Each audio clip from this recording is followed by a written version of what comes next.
now going to talk about a case report that will demonstrate a problem that is often underappreciated by divers. So I'll set you up with the scenario first. We have a 49-year-old female technical diver who indicates a problem during a rebreather dive. She's on the 4th day of a dive series. Her maximum dive depth is 89 meters, 291 feet. Her total run time is 81 minutes on this dive.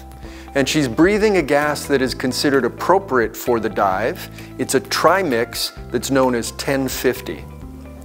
The water temperature at the surface is 30 degrees C, 86 degrees Fahrenheit. The water at the bottom is quite a bit cooler, 11 degrees C or 52 degrees Fahrenheit. At depth, there's also substantial current that the divers have to work against. You'll see in this profile that we have the diver's dive all plotted out over time.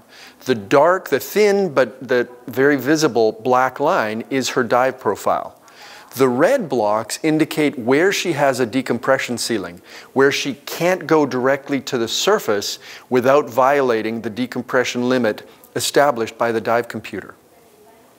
What happens is that she descends with her buddy to that maximum depth of 89 meters, 291 feet, and once she gets there, within 3 minutes, she feels a slight throat tickle and develops a slight cough. Over the next 10 to 15 to 30 seconds, she develops an increase in her cough to the point that she's coughing every 30 seconds. She's also perceiving hard breathing at this point. It just feels like there's more drag as she's breathing. The dive continues, but at this point, they choose to come to the surface because clearly there's a problem. So on the way up, she notices more of a gurgling in her breathing, and she's got frequent coughing and gurgling. So clearly she's in a little bit of distress. She's quite calm because she's a very experienced diver, but this is getting worse as the dive continues. When she's coming up and doing some of her decompression stops, which is forcing her to hold her position, she asks her buddy to cut off her hood. So she's got the peace of mind that she can ask him to do that. She hands him some shears and he begins to cut off the hood. It's only partially successful, so she completes cutting off the hood. It doesn't help quite enough. She's still bothered, but she stays in the water and she waits until her computer is clear of decompression, plus waits an additional 10 minutes until her buddy's computer is clear of decompression. She has sent up a bag to the surface so the boat knows there's a problem. So when she hits the surface, the boat is right in front of her. Her bailout bottles are removed and she's able to climb the ladder of the boat to get onto the main deck, take off her gear, all under her own power. At this point, her chief complaints are a moderate cough, shortness of breath, and still that sense of gurgling as she breathes. Now at this point, we have to think about what might be going on. So we think about the differential diagnosis.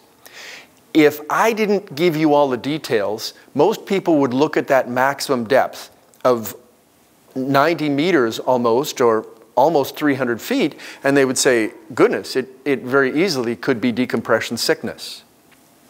The reality, though, is that that is the one condition you can rule out absolutely, because her symptoms started at the bottom. The one thing you need for decompression sickness is decompression. If symptoms start at the bottom, it's not related to decompression sickness. So that's important. It can't be decompression sickness. Could it be saltwater aspiration? It's possible because there's an overlap of the symptoms of saltwater aspiration in that you have that coughing, that gurgling, and saltwater aspiration could occur because there was a pinhole leak in her lines and she could be breathing in some salt water and it can irritate the lungs.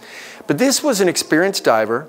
She felt she had no leaks in her system, and so it was probably reasonable to rule out saltwater aspiration.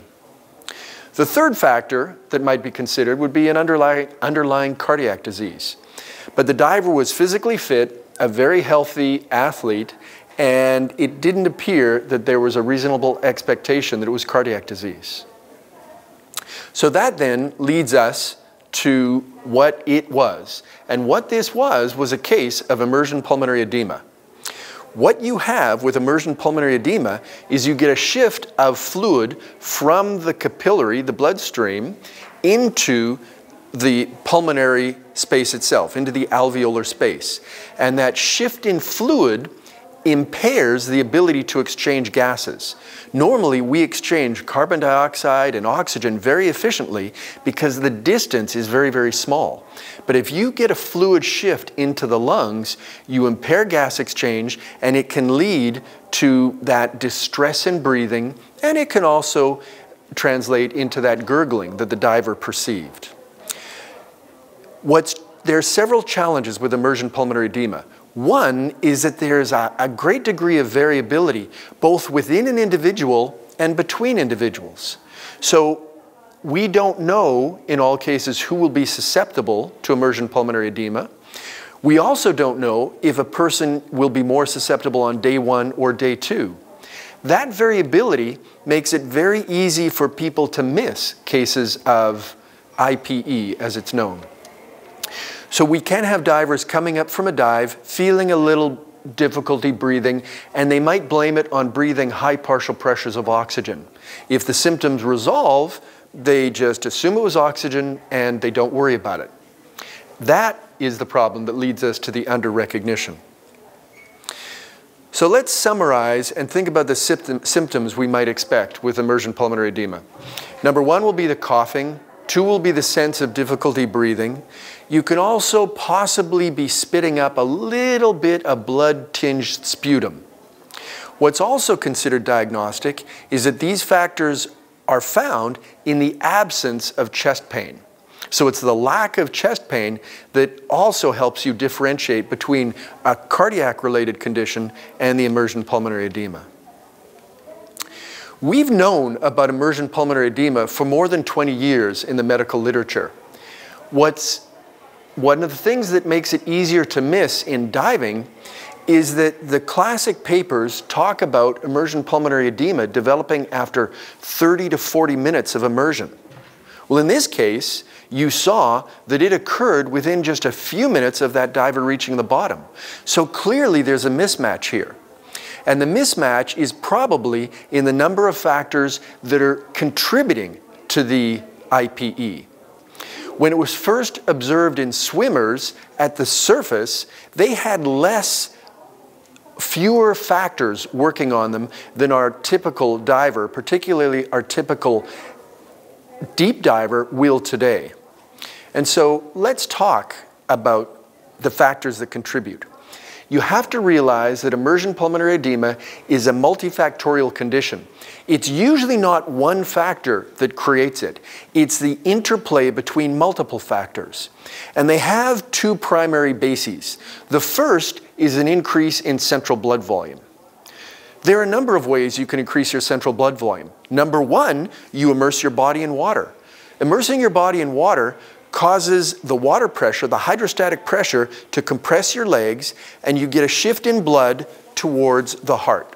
You get, on average, perhaps 700 mils shifted into the thorax.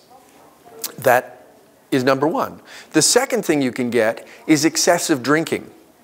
While good hydration is good for health and good for decompression safety, there is sometimes a misunderstanding in the community where people think drinking more and more and more is better and better and better.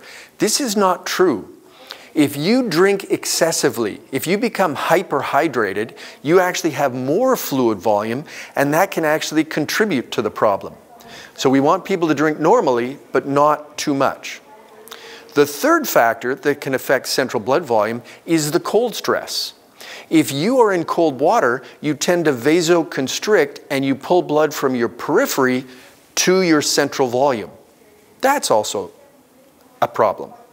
And related to that is the tight wetsuit. If you have a tight wetsuit, it can also increase central volume. Now, I know that's a lot of factors, but they do all come down to the idea that if we increase central blood volume, maybe we contribute to the problem.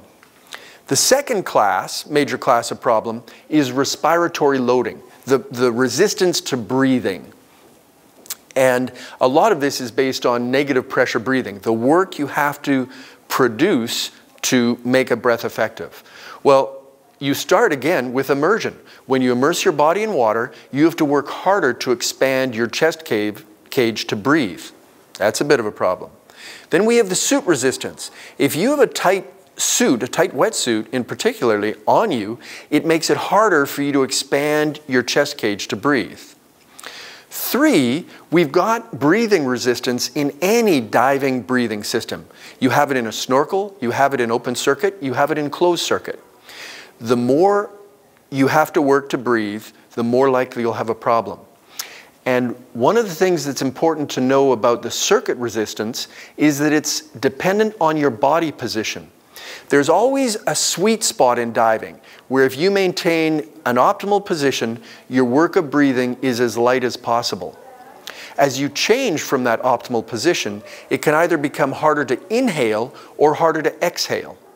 And as you increase the difficulty, particularly inhaling, you can increase your problems. We're not done though on the breathing resistance. When a diver is diving deep, they're breathing gas that's quite dense. And that high density gas is actually harder to move around. And so that's increasing the resistance. And finally, exertion. I mentioned that the diver in this case was fighting a current at depth. That effort to fight a current makes you work harder, breathe harder, and ultimately it can contribute to your risk.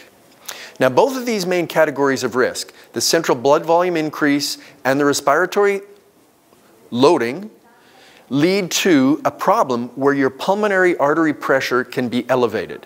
When it's elevated, you can actually see some stress failure in the capillaries, and that increases the permeability, which allows fluid to flow into the alveolar space, and that can end up producing the immersion pulmonary edema. So, how do we resolve this? First off, it's difficult to catch all the time, so you have to be aware of the symptoms. When you do feel that breathing resistance, you do feel the gurgling, it's time to end the dive. If you end the dive quickly, you can often have no serious problem. But if you ignore immersion pulmonary edema, it can become a life threat.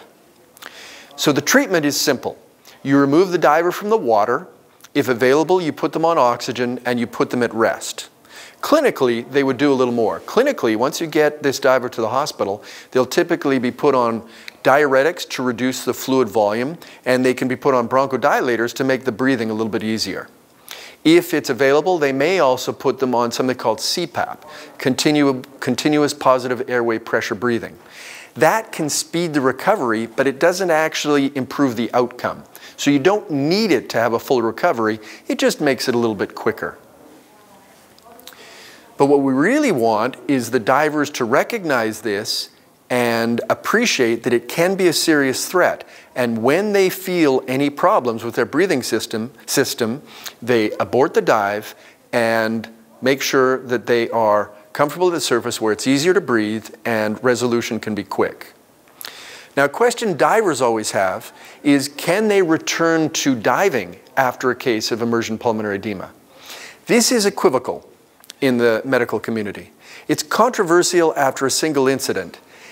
If it can be found that there are 1 or 2 factors that seem to have a big contribution and they can be minimized, perhaps those divers can dive safely again. But if a diver has repeated cases of immersion pulmonary edema, it's usually a very good recommendation that they consider not participating in that diving to increase their long-term safety. Thank you very much.